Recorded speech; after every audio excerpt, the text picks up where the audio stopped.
Welcome back to my channel Asima home studies. আমার আজকের এই আলোচনায় সবাইকে স্বাগত। আমার আজকের আলোচনার বিষয় আইসিএসসি সিলেবাসভুক্ত নবম এবং দশম শ্রেণীর কবিতা কবি নীরেন্দ্রনাথ চক্রবর্তীর রচিত অমলকান্তি থেকে কয়েকটি প্রশ্ন উত্তর। আমরা জানি অমলকান্তি নীরেন্দ্রনাথ চক্রবর্তীর বাল্যকালের বন্ধু।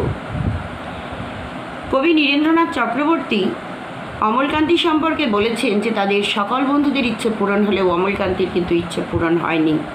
অমলকান্তি ক্ষান্ত বর্ষণ কাক ডাকা বিকেলের লাজুক রোদ্দুর হয়ে বেঁচে থাকা সম্ভব হয়নি, হারিয়ে গিয়েছিলেন এক অন্ধকার ছাপখানায় বা ছাপখানার অন্ধকারে। দেখো কয়েকটি প্রশ্ন। এমন অবাক হয়ে জানলার দিকে তাকিয়ে থাকতো যে দেখে ভারী কষ্ট হতো আমাদের বলতে কাদের বোঝানো হয়েছে? কবি নীরেন্দ্রনাথ চক্রবর্তী রচিত অমলকান্তি কবিতায় এখানে আমাদের বলতে কবি নীরেন্দ্রনাথ চক্রবর্তী এবং তার অন্যান্য বন্ধুদের সঙ্গে অমলকান্তিরও কথা বলা হয়েছে। কাকে দেখে তাদের কষ্ট হতো? তাদের বন্ধুদের মধ্যে এক বন্ধু অমলকান্তিকে দেখে কষ্ট হতো, কারণ অমলকান্তি দেরি করে স্কুলে আসতো এবং পড়া তৈরি করে আসতো না এবং পড়া বলতে পারতো না। প্রকৃতপক্ষে বাস্তব জীবনের সঙ্গে সম্পর্কটা মোটেই ছিল না তার। প্রকৃতির সঙ্গে জড়িয়ে জীবন কাটাতে চেয়েছিল, যদিও সেটা সম্ভব হয়নি। কাকে দেখে তাদের কষ্ট হতো? তাদের কষ্ট হতো কেন? তাদের কষ্ট হতো কারণ অমলকান্তি দেরি করে স্কুলে আসতো। মাস্টারমশাই পড়া জিজ্ঞেস করলে পড়া বলতে পারতো না অমলকান্তি। এক মনে জানলার দিকে তাকিয়ে থাকতো সে।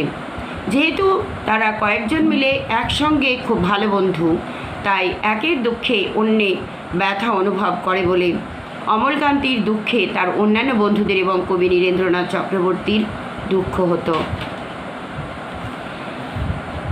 কী দেখে তাদের কষ্ট হতো? অমলকান্তির নীরবতা, তার মানসিক ইচ্ছা পূরণ না হওয়া, ক্লাসে পড়া বলতে না পারা, স্কুলে দেরি করে আসা, মাস্টারমশাই প্রশ্ন জিজ্ঞেস করলে জানলার বাইরে তাকিয়ে থাকা, এই সব কিছু অমলকান্তির কষ্টের, বন্ধুদের কষ্টের কারণ হয়ে দাঁড়িয়েছিল। কারণ দেরি করে স্কুলে আসতো প্রথমত, তারপরে পড়া বলতে পারতো না, নীরবভাবে দাঁড়িয়ে থাকতো, কোনো উত্তর দিত না, জানলার দিকে তাকিয়ে সময় কাটিয়ে দিত, কোনো রকম উত্তর করতে পারতো না। এসব দেখে অমলকান্তি এবং তার নীরেন্দ্রনাথ চক্রবর্তী এবং অন্যান্য বন্ধুদের কষ্ট হতো। আর একটি প্রশ্ন, অমলকান্তি সে সব কিছু হতে চায়নি, সে রোদ্দুর হতে চেয়েছিল। অমলকান্তিকে কবি নীরেন্দ্রনাথ চক্রবর্তী রচিত অমলকান্তি কবিতায় অমলকান্তি হল লেখক নীরেন্দ্রনাথ চক্রবর্তীর খুব ভালো বন্ধু এবং এই কবিতার কেন্দ্রীয় চরিত্র, তার বন্ধুদের মধ্যে একজন প্রিয় বন্ধু। সে কি হতে চেয়েছিল? সে হতে চেয়েছিল ক্ষান্ত বর্ষণ কাক ডাকা বিকেলের এক ফোঁটা লাজুক রোদ্দুর, যা কিনা জাম ও জামরুল গাছের আগায় হালকা মিষ্টি রোদ্দুর হয়ে লেগে থাকে। তাই হতে চেয়েছিল অমলকান্তি। সে সব কিছু বলতে সে কি ধরনের রোদ্দুর হতে চেয়েছিল? সে ক্ষান্ত বর্ষণ কাক ডাকা বিকেলের, পড়ন্ত বিকেলের এক ফোঁটা লাজুক রোদ্দুর হয়ে জাম আর জামরুল গাছের আগায় জড়িয়ে থাকতে চেয়েছিল অমলকান্তি। তার বন্ধুরা কি হতে চেয়েছিল? তার বন্ধুরা অর্থাৎ অমলকান্তির বন্ধুরা বা নীরেন্দ্র চক্রবর্তীর বন্ধুরা কেউ হতে চেয়েছিল ডাক্তার, কেউ মাস্টার, কেউ প্রফেসর, কেউ ইঞ্জিনিয়ার, কেউ বা উকিল। কিন্তু একমাত্র অমলকান্তি চেয়েছিল প্রকৃতির সঙ্গে জড়িয়ে সারা জীবনটা কাটিয়ে দিতে, যদিও সেই ইচ্ছা তার পূরণ হয়নি, তাকে হারিয়ে যেতে হয়েছিল ছাপখানার অন্ধকারে। 2 নম্বর প্রশ্ন আলোচনা করলাম। 3 নম্বর দেখো, অমলকান্তি রোদ্দুর হতে পারেনি। অমলকান্তিকে সে কী হতে চেয়েছিল? এই প্রশ্নের উত্তর আগে বলেছি। সে রোদ্দুর হতে পারেনি কেন? সে রোদ্দুর হতে পারেনি কারণ প্রকৃতির সঙ্গে লেগেই সারাটা জীবন কাটিয়ে দেওয়া আমাদের পক্ষে সম্ভব নয়। তাছাড়া অমলকান্তি সেরকম ধনী পরিবারের সন্তান নয়, তাই প্রয়োজনের তাগিদে তাকে হারিয়ে যেতে হয়েছিল ছাপখানার অন্ধকারে। অর্থাৎ প্রয়োজনের তাগিদে তাকে হতে হয়েছিল ছাপখানার একজন শ্রমিক, যেখানে কিনা রোদ্দুর প্রবেশ করতে পারে না। রোদ্দুর না হয়ে সে কী হয়েছিল? রোদ্দুর না হয়ে সে হয়েছিল ছাপখানার শ্রমিক, যেখানে এক ফোঁটা রোদ্দুরও প্রবেশ করতে পারে না। হারিয়ে যেতে হয়েছিল সেই ছাপখানার অন্ধকারে, কারণ ধনী পরিবারের সন্তান ছিল না অমলকান্তি। তার অন্য বন্ধুরা কি হয়েছিল? তার অন্য বন্ধুরা কেউ ডাক্তার, কেউ প্রফেসর, কেউ ইঞ্জিনিয়ার, কেউ বা উকিল হয়েছিল। তাদের মধ্যে কেউ যদি যারা ডাক্তার হতে চেয়েছিল সে যদি উকিল হতো, বা যে উকিল হতে চেয়েছিল সে যদি প্রফেসর হতো, বা যে ইঞ্জিনিয়ার হতে চেয়েছিল সে যদি ডাক্তার হতো, তাহলে কোনো সমস্যা থাকতো না, কারণ তাদের প্রত্যেকের সঙ্গে একটা আর্থিক সম্পর্ক জড়িয়েছিল। কিন্তু অমলকান্তির মধ্যে সেটা ছিল না। অমলকান্তি প্রকৃতি প্রেমিক হয়ে প্রকৃতির সঙ্গে জড়িয়ে জীবন কাটাতে চেয়েছিল, কিন্তু সেটা তার পক্ষে সম্ভব হয়নি। তার এরপরের আরেকটি প্রশ্ন দেখো, অথচ সকলেরই ইচ্ছে পূরণ হলো এক অমলকান্তি ছাড়া। অমলকান্তিকে সকলের বলতে কাদের বোঝানো হয়েছে? কবি নীরেন্দ্রনাথ চক্রবর্তী রচিত অমলকান্তি কবিতায় অমলকান্তি হল কবি নীরেন্দ্রনাথ চক্রবর্তীর ছেলেবেলার বন্ধু এবং অন্যান্য প্রিয় বন্ধুদের মধ্যে একজন, এবং এই কবিতার কেন্দ্রীয় চরিত্র, যাকে অবলম্বন করে কবিতাটা এগিয়ে গেছে।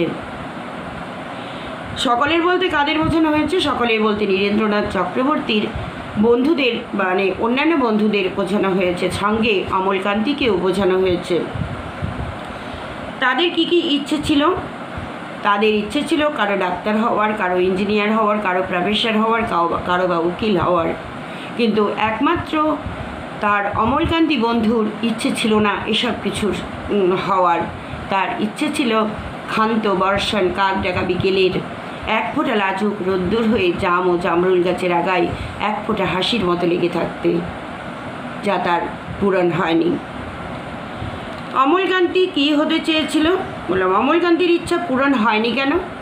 অমলকান্তির ইচ্ছা পূরণ হয়নি কারণ অমলকান্তি প্রকৃতিপ্রেমী।